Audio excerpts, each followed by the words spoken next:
Hi friends, welcome on Yourpedia, the dedicated platform जहां पे आप किसी भी एनवायरनमेंट रिलेटेड एग्जाम्स की तैयारी करते हैं। अभी recently we have concluded environment preparation for Rajasthan. उसके बाद उड़ीसा का चल रहा है। अभी उड़ीसा में assistant environment engineer, assistant environment scientist का चल रहा है। और जम्मू एंड कश्मीर में हुआ, उससे पहले हरियाणा में हुआ था और अब आया है उत्तर प्रदेश का। और मैंने आपसे डिस्कस किया था फ्रेंड्स कि सुप्रीम कोर्ट की गाइडलाइंस है कि हर स्टेट पोल्यूशन कंट्रोल बोर्ड को अपनी वैकेंसीज को भरना है और ये रेगुलर बेसिस पे होने वाला है, रेगुलर बेसिस पे होगा। योरपीडिया एक डेडिकेटेड एनवायरनमेंट डोमेन है योरपीडिया का। और आपने चाहे इंजीनियरिंग जो आपका जो एग्ज़ाम है इंजीनियरिंग सर्विसेज उसमें एनवायरनमेंट करना है, या गेट का एनवायरनमेंट साइंस का पेपर लिखना है, या आपने state pollution central pollution control board के एनवायरनमेंट के एग्जाम भरने हैं या पीएसयू के भरने हैं, you can prepare with us. और ये बहुत अच्छी न्यूज़ उत्तर प्रदेश से रिलेटेड आई है। मैं इसमें और भी इन्फॉर्मेशन आपको दूंगा। पहले इसको नोटिफिकेशन को दिखाने से पहले let me tell you, Uttar Pradesh में सीट्स आई हैं असिस्टेंट एनवायरनमेंट इंजीनियर और असिस्टेंट साइंटिफिक ऑफिसर की। तो इंजीनियरिंग कैटेगरीज में civil, chemical engineers, environmental engineers को एलिजिबल बनाया गया है। एज 40 साल तक आप यूआर में भर सकते हैं। एंड अदर कैटेगरीज के लिए एज रिलैक्सेशन भी है। और जो असिस्टेंट साइंटिफिक ऑफिसर है उसमें साइंस वाले कैंडिडेट्स के लिए है। अब 28 फरवरी से 28 मार्च तक फॉर्म भर सकते हैं। 2000 रुपये के आसपास का फॉर्म है यूआर में। एंड इस एग्ज़ाम को कंडक्ट करवाएगा आईटी कानपुर। आईटी कानपुर करवाएगा तो पेपर का स्टैंडर्ड अच्छा होगा। ये हम कैसे कह सकते हैं, क्योंकि हर क्वेश्चन 4 नंबर का है और आपके पास 100 क्वेश्चन आएंगे, 70 टेक्निकल और 30 नॉन टेक्निकल। 400 नंबर का रिटन होगा, 70 नंबर का इंटरव्यू होगा। क्योंकि 4 नंबर का क्वेश्चन है, वहाँ से पता लगता है कि लेवल अच्छा बनाएगा आईटी कानपुर। बीई बीटेक का सिलेबस का रेफरेंस है। सिलेबस क्या होगा वो डिटेल में मैं आपको अगले वीडियो में बताऊंगा। लेकिन ये ऐसा पेपर आपका बनेगा। और इस पेपर में ऑब्जेक्टिव टाइप होगा, 4 में से एक चॉइस होगी।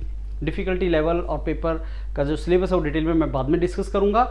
अब इस एग्ज़ाम को टेंटेटिवली 45 दिन मान के चलना, आप ये एग्ज़ाम करवाया जा सकता है 45 दिन के अंदर। तो मतलब आज से आपके पास 45 दिन लेके चलेंगे आप, और ऐसे आप तैयारी करो। 7 मार्च को योरपीडिया ये मॉड्यूल लॉन्च कर रहा है। और आपको 15 मार्च के आसपास आपको डेडिकेटेड एक जो बुक्स हैं कंटेंट की और क्वेश्चंस की, ये हमने राजस्थान के लिए बुक जो बनाई थी, जो राजस्थान के लिए थी। इसी तरीके से उड़ीसा की ये बुक थी जो उड़ीसा के लिए बनाई गई थी। तो इन बुक्स में एक कंटेंट और questions technical non technical cover करते हुए 15 मार्च तक आपको मिल जाएगी। मॉड्यूल आपका 7 तारीख से स्टार्ट हम कर देंगे। गूगल फॉर्म जरूर भर देना, जो इसमें इंटरेस्टेड होंगे इस मॉड्यूल के लिए गूगल फॉर्म भरो। और एक डेडिकेटेड व्हाट्सएप ग्रुप आज क्रिएट हो जाएगा इस वीडियो के साथ ही। और जो इस एग्जाम को लिखना चाहते हैं उत्तर प्रदेश के सीरियसली, वो उस डेडिकेटेड व्हाट्सएप ग्रुप में आ जाएं। नॉन सीरियस कैंडिडेट उसको ज्वाइन ना करें। उस डेडिकेटेड व्हाट्सएप ग्रुप के अंदर मेंटर्स रहेंगे। और वो ग्रुप व्हाट्सएप ग्रुप इसीलिए बनाया जाएगा कि जो तैयारी करना चाहते हैं जेन्युइनली वो उस ग्रुप में आएँ। अगर कोई इनजेन्युइन कैंडिडेट है प्लीज़ उस ग्रुप में ऐड ना हो।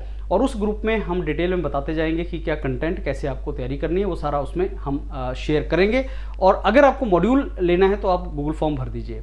अब मैं ये डिस्कस करता हूँ फ्रेंड्स, 28 फरवरी से 28 मार्च के बीच में आपका फॉर्म भरा जाएगा। ये आपकी नंबर ऑफ वैकेंसीज हैं। और इसमें ध्यान से देखना, number of vacancies may very का मतलब कम होने का चांस बिल्कुल नहीं है, लेकिन नंबर ऑफ वैकेंसीज के बढ़ने का चांस बिल्कुल है। बिकॉज रिक्विजिशन जो आती है वो गवर्नमेंट की तरफ से आती है और बहुत सी वैकेंसीज खाली पड़ी हैं। Hundreds of vacancies Uttar Pradesh के अंदर खाली पड़ी हुई हैं एनवायरनमेंट इंजीनियर्स की एंड एनवायरनमेंट साइंटिस्ट की। तो ये आपका लेवल 10 की जॉब है, बहुत ही अच्छी जॉब है फ्रेंड्स।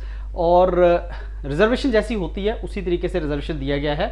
और इसमें और जो आपको डिटेल है वो आपका ये एप्लीकेशन फॉर्म, कई बार आप बोलते हैं कि फॉर्म का खर्चा ज़्यादा है, लेकिन आईटी कानपुर को कंडक्ट करवाना है तो ऑब्वियसली इसमें एक लगता है खर्चा आता है, तो एग्ज़ाम कंडक्ट वगैरह करवाने का, इसलिए ये फॉर्म को ऐसा में भी रखा गया है। एजुकेशन क्वालिफिकेशन पे देख लीजिए आप, असिस्टेंट एनवायरनमेंट इंजीनियर का है bachelor chemical engineering, chemical technology, civil engineering, environment engineering university से अगर आपने किया है तो इसका मतलब कि केमिकल, सिविल और एनवायरनमेंट इंजीनियर इसमें एलिजिबल हैं। अब यही सिलेबस आपका होने वाला है, नीचे दिया हुआ है सिलेबस क्या होने वाला है। डिटेल में सिलेबस मेंशन नहीं किया है, लेकिन सिलेबस इन 3 चीज से निकलेगा, chemical, civil, environment engineering. Environment engineering का सिलेबस क्या होता है वो भी आपको पता होना चाहिए। और योरपीडिया उसका डिटेल में आपको सिलेबस शेयर करेगा उस व्हाट्सएप ग्रुप में जल्दी। कल तक आपको सिलेबस हम शेयर कर देंगे। असिस्टेंट साइंटिफिक ऑफिसर, ये सारे के सारा जो आपका जूलॉजी, केमिस्ट्री, बॉटनी, बायोकेमिस्ट्री है, ये है। इसमें भी योरपीडिया आपको इसमें लर्निंग मॉड्यूल नहीं है, लेकिन इसमें बुक्स हम आपको प्रोवाइड कर रहे हैं कंटेंट के साथ, ये आपको बुक्स भी मिलेंगी। Masters in chemistry, zoology, botany, biochemistry आप होने चाहिए, ये आपका रिक्वायरमेंट है। राइट, अब एज लिमिट 40 ईयर्स सबके लिए मोर देन सफिशिएंट है, नथिंग टू वरी। रिजर्वेशन जैसे चलती है वैसी है। अब सिलेक्शन प्रोसेस पे आते हैं, तो सीबीटी होगा, उसके बाद इंटरव्यू होगा, और ये एक एमओयू जो साइन हुआ था आईआईटी कानपुर के साथ, वो सीबीटी कंडक्ट करवाएगा। अब सिलेबस ध्यान से देखना फ्रेंड्स, सिलेबस इसमें क्या है, तो एनवायरमेंट इंजीनियरिंग जो सब्जेक्ट है, post of assistant environment engineering, जो आपका एनवायरमेंटल इंजीनियरिंग जो होता है, बीई बीटेक स्टैंडर्ड, वो सिलेबस इसमें रखा गया है।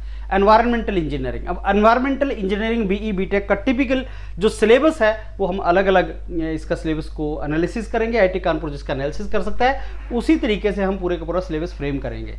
अब इसमें 70 क्वेश्चंस हैं, टेक्निकल 30, नॉन टेक्निकल, तो 400 नंबर का पेपर आएगा और 2 घंटे का है। 2 आवर्स में आपके 100 क्वेश्चंस करने हैं, मतलब 120 मिनट में आपको 120 मिनट के अंदर 100 क्वेश्चंस आपको करने हैं। तो ये वैसे तो बोला जाए तो वन लाइनर लगता है, लेकिन आईआईटी कानपुर वन लाइनर पूछेगा नहीं, मतलब आपका क्वेश्चन अच्छे होंगे, अच्छे लेवल के क्वेश्चन होंगे। और इंटरव्यू 70 मार्क्स का है, उसका भी इम्पैक्ट होगा, क्योंकि हर 10-15 मार्क्स पे चीज़ें बहुत ज़्यादा चेंज होंगी। तो 400 ये क्वेश्चन आपका 100 नंबर का पेपर भी रखा जा सकता था, लेकिन 100 नंबर का पेपर नहीं है, 400 नंबर का पेपर है। ये बहुत इंपॉर्टेंट एक डिफरेंस है फ्रेंड्स, क्योंकि 4 नंबर का जो मार्क्स, 4 मार्क्स का जो क्वेश्चन होता है, उसकी अच्छा लेवल होता है। सो डू नॉट थिंक कि सिंपल लेवल का क्वेश्चन पूछा जाएगा। और ये बेसिकली आईआईटी कानपुर करवा रहा है, तो आईआईटी कानपुर में जो एनवायरमेंटल इंजीनियरिंग की डोमेन है, एनवायरमेंटल इंजीनियरिंग का अंडरग्रेड का जो सिलेबस है, वो आपके लिए एक रेलिवेंस, एक रेफरेंस बन सकता है। सो इसका डिटेल मैं आपको दूंगा फ्रेंड्स। अब इसमें एनवायरमेंट साइंस में भी वही जो environmental sciences under graduate standard का, जो अंडर ग्रेजुएट का होता है एनवायरमेंटल साइंसेज का, वो इसमें से आएगा, अंडर ग्रेड जो स्टैंडर्ड है। तो यहाँ पे एनवायरमेंटल साइंस और ऊपर एनवायरमेंटल इंजीनियरिंग। तो एनवायरमेंटल इंजीनियरिंग और एनवायरमेंटल साइंस, ये दोनों में थोड़ा थोड़ा डिफरेंस होता है, और ये किसी भी एग्जाम में आपको दिखता है। जैसे उड़ीसा के अंदर assistant environment engineer, assistant environment scientist, इन दोनों का अलग एग्जाम हो रहा है, सिलेबस में थोड़ा सा डिफरेंस है। तो हमें ये देखना पड़ेगा एनवायरमेंटल इंजीनियरिंग, एनवायरमेंटल साइंस के बीच में डिफरेंस क्या है, अकॉर्डिंगली सिलेबस बनाना पड़ेगा। और मैंने आपको बताया कि ये हम इसको भी प्रोवाइड आपको कर रहे हैं, तो उसकी भी अच्छे तरीके से प्रिपरेशन आपको करनी है friends. So Yourpedia is going to provide you that. Second stage आपका इंटरव्यू है, 70 मार्क्स इसमें होगा, और 470 में से ओवरऑल मार्क्स आपके बनेंगे। तो ये आपका इंफॉर्मेशन थी, और मेरे ख्याल से बाकी तो सारे का सारा आपका ये information is not that relevant for us to understand as of now. अब समराइज करता हूँ, 45 दिन में एग्जाम होने के चांस हैं। 7 मार्च को योरपीडिया मॉड्यूल लॉन्च कर रहा है। गूगल फॉर्म जिनको इंटरेस्टेड है, जो मॉड्यूल लेना चाहते हैं, गूगल फॉर्म भर दें, और कल तक जो है वो बहुत सी इन्फॉर्मेशन मैं आपको आपके व्हाट्सएप पे शेयर करूंगा, और भी स्पेशली रिलेटेड टू सिलेबस। और एवरी डे इज इंपॉर्टेंट, क्योंकि जब 45 दिन का ही आपके पास टाइम मिलता है, तो फ्रेंड जो जल्दी दौड़ लेता है उसको बेनिफिट होता है। तो आपको जल्दी से दौड़ना है, सिस्टमेटिकली दौड़ना है, स्ट्रेटेजी बना के दौड़ना है, और योरपीडिया इसमें आपको हेल्प करेगा। व्हाट्सएप ग्रुप ज्वाइन करो और गूगल फॉर्म भर दो जिनको इस एग्जाम की तैयारी करनी है, and let's get into this prestigious job. All the very best and congrats once again for this opportunity. Thank you.